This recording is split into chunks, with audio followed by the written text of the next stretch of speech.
So today we have a pretty big video, especially in terms of the lore and story of the Forsaken expansion, as well as the Destiny universe as a whole. Now I want to make it clear that this information is coming from a huge leak by Reddit user Ginsaw, so as with all leaks I cover, do take this with a grain of salt. This video does contain spoilers. I'm sometimes iffy on whether I should cover a leak or not. In the past sometimes I have, other times I haven't. But this one seemed too big to ignore, and I thought it'd be worth taking a look at because Ginsaw, the source of this leak, has a history of leaks that turn out to be true, and some of the information in here has actually already been confirmed with the most recent This Week at Bungie. It was predicted that Gambit would feature its own ranking system, Infamy, and the clan reward system would also be upgraded, which it is going to be. I'll leave a link to this post in the description below if you want to read it for yourself. There's some really interesting stuff in here, and if it wasn't obvious, major spoilers ahead. So the leak uncovers a few things, including strike names. There's going to be 4 strikes supposedly called Warden of Nothing, the Hollowed Lair, the Corrupted, and Broodhold. These of course will all have Nightfall versions. There's also going to be a quest to retrieve the Ace of Spades exotic hand cannon from Uldren and repair it, as well as a dungeon called the Shattered Throne. There's also a couple of other details, but the big thing I wanted to focus on in this video is the set of armor that he was able to uncover. So Ginsaw seems to have data mined and found some files tied to a set of Warlock armor called Reverie Dawn, which is apparently obtained from this Shattered Throne activity in the Dreaming City. And we have the lore tabs to go with it. There's been a lot of speculation that the Queen Mara Sov is still alive, and that the final boss of the raid will be an Ahamkara, and it seems that these lore tabs just about confirm these two things, assuming this leak is legit of course. So I'm going to go over each lore tab and read them out, and after each one I'll break down what they mean, starting with the helmet, Reverie Dawn Hood. She waits. She trusts that Oryx will shepherd the Guardians and that the infinite ambition of those undying half-children will deliver her. They will enter the court and challenge its king and dance in its killing ground, and they will master the school of sword logic so mightily that they will overturn its teacher and forsake the crown. Soon. But soon may not be soon enough, because Oryx roams the hallowed spires and melancholy shores of the Dreaming City. He stands looking out over the mists of her beautiful creation, and he laughs. She can feel him there like a thorn in the meat of her palm. She scolds herself for not factoring Shurochi's love into her design. Then she berates herself for this nervous energy, this fretful self-cannibalism. Lungless, Mara remembers the sensation of a deep breath, enacts it in her mind. She remembers the singularity before her. She waits. So the she in this, of course, is referring to the Queen Mara Sov, saying that she trusts Eris to shepherd us, the Guardians. This is from the events of the Taken King. Mara Sov made a deal with Eris, knowing that she would die in order to make way for Guardians to board the Dreadnought and take down Oryx. But if I'm interpreting this correctly, it seems that before we killed Oryx in his throne world, he was able to pass over into the Dreaming City. I'll come back to this later. Mara Sov and the Awoken refer to the Dreaming City as their beautiful creation. She even mentions this in the cutscene of the Battle over Saturn, so it seems Bungie has been planning this location for a while.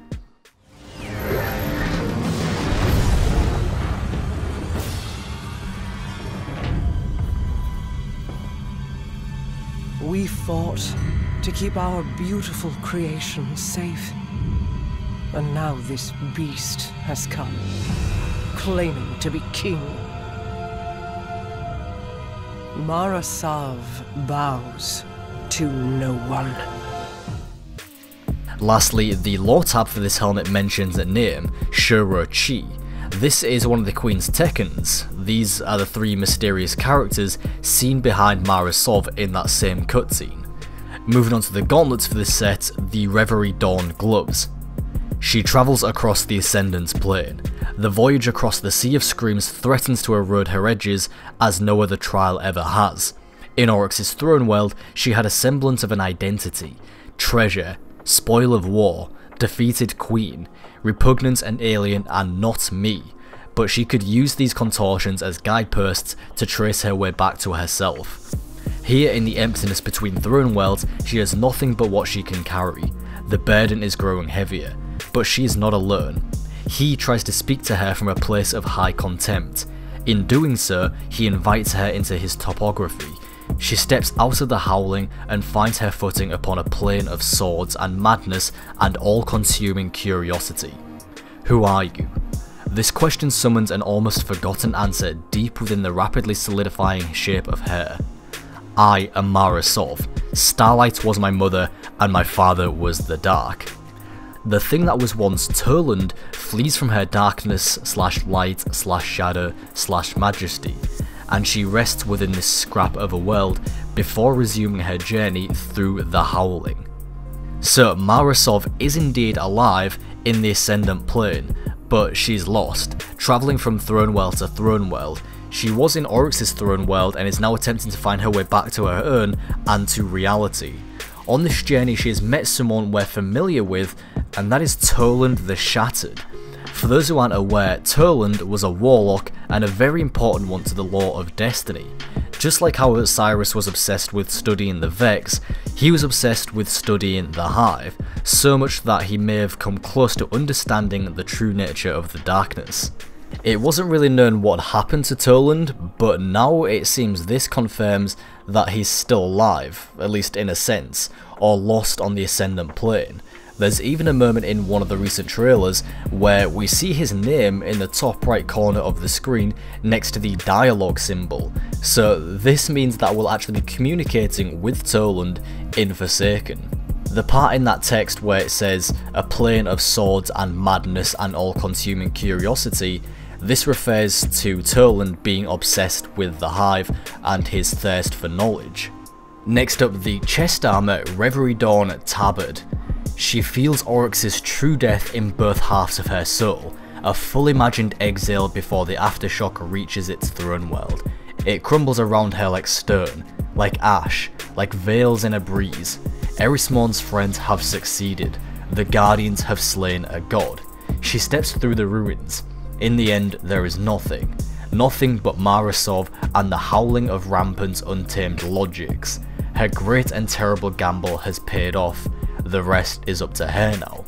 So, like I said earlier, Mara Sov plans to sacrifice herself in order to give Guardians an opportunity to kill Oryx, because Mara can just come back through the use of her throne world, and we obviously succeeded in killing Oryx, but we didn't know this at first. We didn't know originally that Mara Sov was able to access the Ascendant Plane or create her own throne world, as we find out in the next lore tab for the Reverie Dawn boots.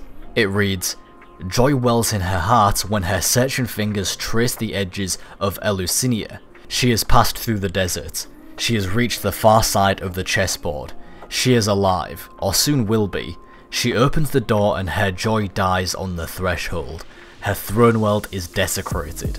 Not annihilated as Oryx's was. The pillars and terraces and courtyards still retain their shape, but the roots have rotted and the geometry festers. She should have known she would not be the only one to plan for such eventualities. Oryx's boot prints pucker like scars in the labyrinth that was once only her own. She sits a while beneath Sujur's statue, then follows his tracks through the ruins of Eleusiniya back to the Dreaming City." Eleusiniya is the name of Mara Sov's throne world.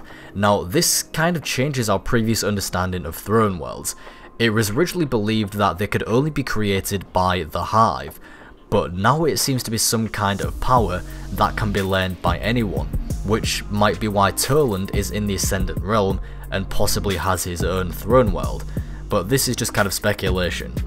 The Dreaming City seems to be connected to Eleusiniya, and both have been corrupted by Oryx's presence, because he too had planned for his own death.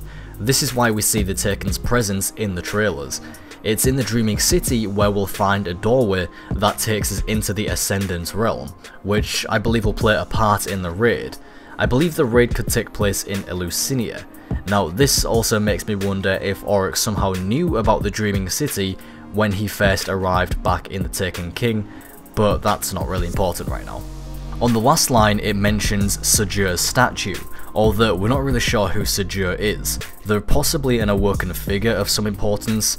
In the trailers we see multiple statues around areas of the Dreaming City. And finally here, this one is the really exciting one, the Reverie Dawn Bond. It reads, "She is home, but it is not the same. Shura-Chi has been taken, Kali and Sedia too, and Riven. She used to sit in the shade of those wings, laugh at the riddles that rumbled in that mercurial throat. This creature is all teeth and broken promises, transformed by the expectations of another scheming, secretive sister. I cannot stay here." These are the first words that pass through this throat. Her throat, though it shares none of the molecules that comprise the code of her former body. This scrape and ache as they pass through her lips. Again, if only to remind herself that she is alive, I cannot stay here. So, in here it mentions 3 names, Shura-Chi, Kali and Sedia. These are the names of the Queen's 3 Tekens as seen in that cutscene from the Taken King. But we also recently saw one of them again in a recent trailer, where it shows they have actually been taken. You can see the corruption on their arms and using it to shield themselves, so that's going to be really interesting to fight. I cannot wait to see how that plays out. There's also a 4th name mentioned here, Riven. This is the really exciting part. The lines, "She used to sit in the shade of those wings." Now, Riven doesn't seem to be the name of the creature, rather an awoken character that would hang out with this creature, at least if I'm interpreting this correctly. The part about the wings is the important detail, that followed by the phrase, "This creature is all teeth and broken promises." Now, this creature being referred to has to be the Ahamkara, the dragons of Destiny's universe. The description of the wings and the teeth and the broken promises, these are all terms that Bungie previously have used when referring to the Ahamkara. In items such as these, for example, the Hunter Gauntlet's Young Ahamkara's Spine, its flavor text reads, "Give me your arm, O bearer mine. Let me help you fill the world with teeth." The part about the broken promises, the Ahamkara are known for being able to grant wishes, but usually at a cost, and they can grant power to those who wish to make a deal with the Ahamkara. This would line up with another part of the leak which says the raid will be called The Last Wish, and on top of that, there's going to be a new exotic burr coming with this DLC called Wishender. So I think at this point, it's pretty obvious as to what the raid boss is going to be. At the end of the sentence, it mentions something about a scheming, secretive sister. This secretive sister is thought to be in reference to Oryx's sister, Savathun, a name which has been speculated on a lot recently. Savathun is also known as the sister of cunning and trickery, hence why I believe this line is referring to her. Now that Oryx is dead, it's possible that she is now leading the Taken Queen. Now, Bungie even teased this in the most recent TWAB. There was a screenshot of the Drifter, the reward vendor for Gambit, and they're hovering over one of the bounties you'll be able to pick up from him. The flavor text for this bounty reads, "You want to be good at Gambit? You gotta think of yourself as a Taken herder, a Taken Queen, if you will." Now, this could easily just be Bungie teasing us and our theories about the expansion and just poking fun, but it's definitely something worth noting. We haven't seen anything or heard of Savathun since she parted ways with Oryx, but it's possible she is now manipulating things from behind the scenes and corrupting this Ahamkara. It's possible that the final boss could be a Taken Ahamkara. Now, whilst the Ahamkara are dragons, I personally have a little theory that maybe it doesn't look like the dragon we think, and this one could look more like a serpent.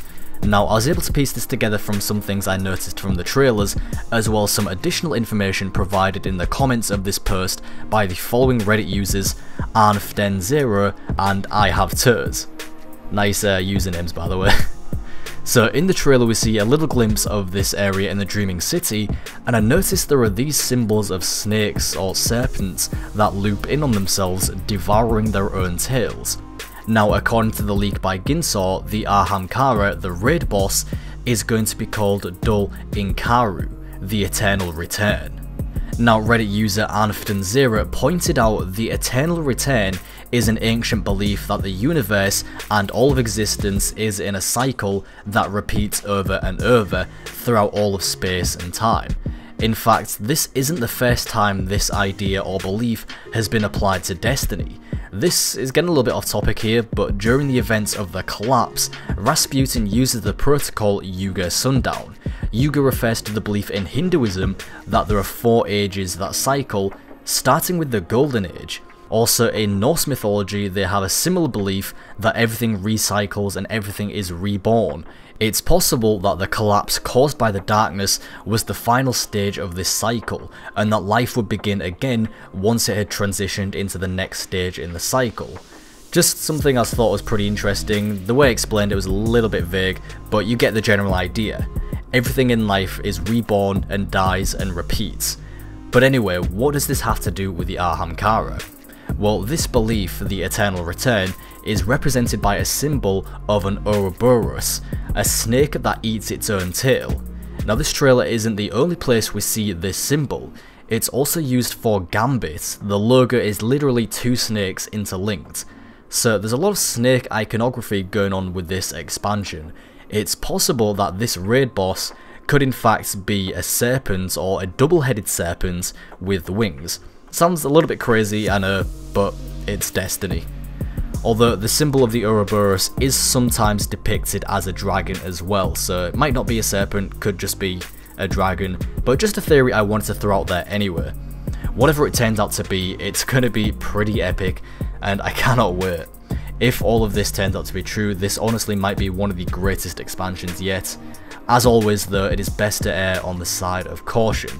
If anything, this is just some fun speculation.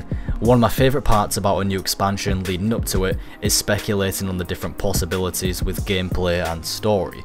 As we end it here, let me know in the comments what you think of all of this and if you have any other theories. Now, I did intentionally leave out some other details from this leak about some things that could actually happen in game, so if you want, I'll leave that up to you to decide whether you want to read the full leak for yourself. Now, I'm going to be going away for a few days just after this video, so it's possible my next video won't be up until September, or just over a week from now, when Bungie will probably drop some kind of launch trailer, although I will be live streaming the launch of this expansion and going for basically as long as I can, so do stay tuned for that. I'm looking forward to grinding this game all night like I used to. I do hope that you enjoyed this longer video. A like would be greatly appreciated. It's not often I do these kind of videos, hence why I'm a few days late on this leak. At first I wasn't really too sure if I wanted to cover it or not, but then I thought in the end it would be worth it. So I decided to stay up all night working on this script. As always, thank you all very much for watching, and I'll talk to you next time.